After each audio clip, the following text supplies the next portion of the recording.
What kind of an academic doesn't know how to contact the U.S. Senate to give it information about a Supreme Court nominee?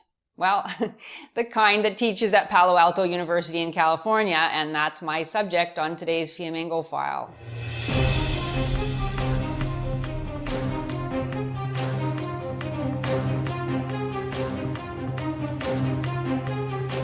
I'm Janice Flamingo of the University of Ottawa. Like many people, I was astounded when I first saw Christine Blasey Ford testifying against Judge Brett Kavanaugh. So this was the Democrat ace in the hole, a flimsy, uncorroborated 36-year-old tale by a woman whose most common answer to questions was, "I don't remember." A story about a girl who sometime in the 1980s went to a party but can't say where the party was or how she got there or how she got home.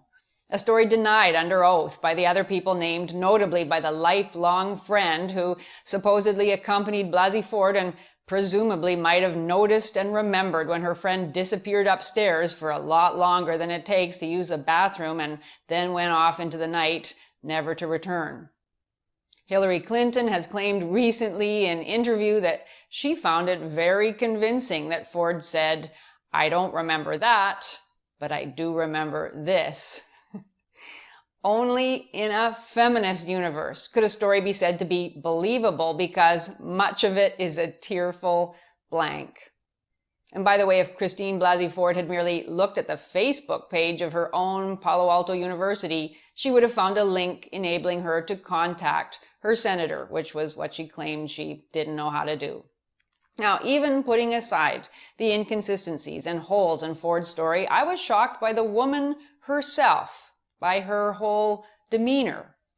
This is a professional career woman with that little girl croaky voice and poor me face and the trembly "I'm gonna cry at any moment" narration, supposedly because of the trauma of reading out a prepared script about something discussed in therapy and rehearsed dozens, if not hundreds of times with the legal team and other advisors, a trauma that required putting 2 doors on a big costly house.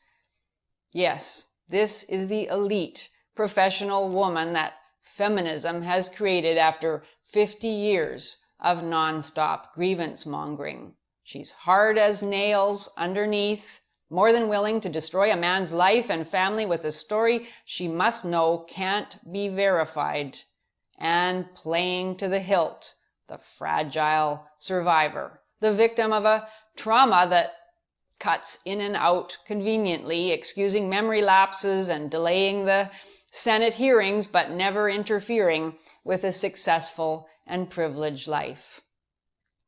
Hillary Clinton echoed the most common defense of Blasey Ford's credibility when she said, quote, "You have to ask yourself, why would anybody put themselves through this if they didn't believe that they had important information to convey to the Senate?" End quote. Well, who does Clinton think she's kidding? In Blasey Ford's world, there could be nothing more heroic than what she's doing, and she will be applauded and rewarded for it for the rest of her life. Blasey Ford's academic milieu is that of Palo Alto University, an elite private institution in a Democrat stronghold, Santa Clara County, that went 73% for Hillary in the last election. The cost for an undergraduate Bachelor of Science degree at Palo Alto U, which specializes in psychology, is nearly $23,000 per year. Every study done of the political leanings of university faculty shows that the faculty lean heavily left-wing and are becoming more so every year. But Palo Alto U wears its leftist social justice activism on its sleeve to an extraordinary degree. Its official Twitter and Facebook pages have both recently promoted an article recommending that psychology students get involved in good causes, such as the Women's March, and explicitly encouraging professors to mobilize their students in activism. On the Palo Alto U official website, the university's statement of core values places social justice first, before, quote, high-quality scientific research. That ranks only third. That says it all, in my opinion. Scientific research matters significantly less than affirmative action hiring and admission protocols. One of the university's two main undergraduate programs is called a Bachelor of Science in Psychology and Social Action, which states that the degree, quote, prepares students as agents of change in society, end quote. It's all SJW all the time at Palo Alto U. The demographics of the school show the extraordinary dominance of women numerically and otherwise. The professoriate is 66.7% female and only 33.3% male, and the gender breakdown among students is even more female-centered, with a whopping 79% of the student body being female, only 21% male. So that's 4 out of 5 students who are women at a school still stressing female empowerment and programs to support women. The university has a Women's Health Alliance, which is a student association to promote clinical awareness of women's mental health issues. It has no health alliance for men. The majority of the research groups that are ongoing at the university focus on empowering girls and women to resist violence, to train in self-defense, to bridge from high school to college, to counter depression. While some of the research groups listed do not exclude male patients from consideration, none that I could find focus specifically on the psychological health of men and boys. The president of the university, a woman, has addressed the Leadership Institute for Women in Psychology, which is an institute whose goal is to, quote, prepare, support, and empower women psychologists as leaders, end quote. There's no mention anywhere on the website or any of its associated web links about preparing, supporting, and empowering male psychologists as leaders. Now, there's nothing surprising about any of this. Of course, it's completely typical. But the consistent unpersoning of male human beings is notable, reflecting and reinforcing a worldview in which men's lives matter less than women or matter not at all.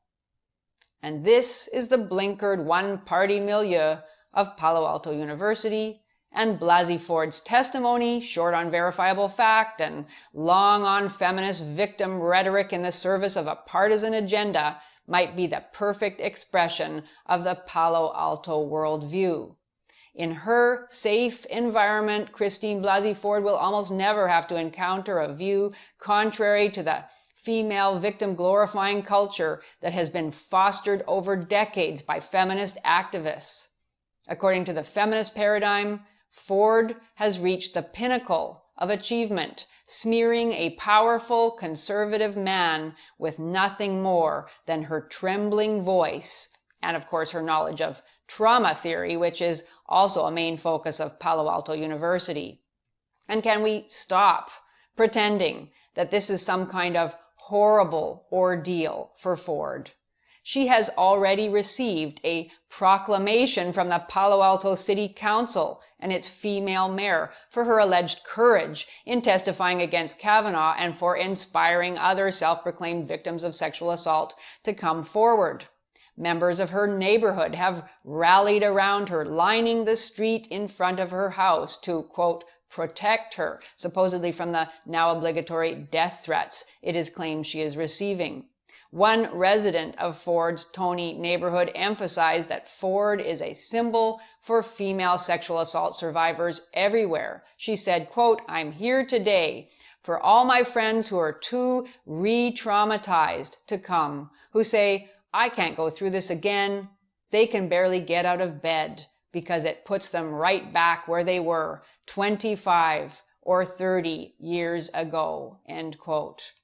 According to a real estate website I consulted, the median price of a home in Palo Alto is $3,750,000. So I can imagine that if I lived in such a home, I might not want to get out of bed either. It must be nice to just lie there and enjoy the view. As of 6 days ago, GoFundMe campaigns to raise money for Ford's security costs had already reportedly topped $700,000. So Christine Blasey Ford has made history as a woman who single-handedly stood up against the Trumpian takeover of the Supreme Court. One can only imagine the lifelong personal satisfaction and elite adulation this will bring. So let's not wonder anymore why she would put herself through it. And remember, there are many more like her now and in the making at universities all across the country. It's doubtful if presumption of innocence and the rule of law can survive them. Thank you for watching. If you enjoyed this video, please support us on Patreon. If even half of our subscribers gave us $1 per month, we'd be well on our way to creating more and better content. And don't forget to subscribe to us on Studio Brule.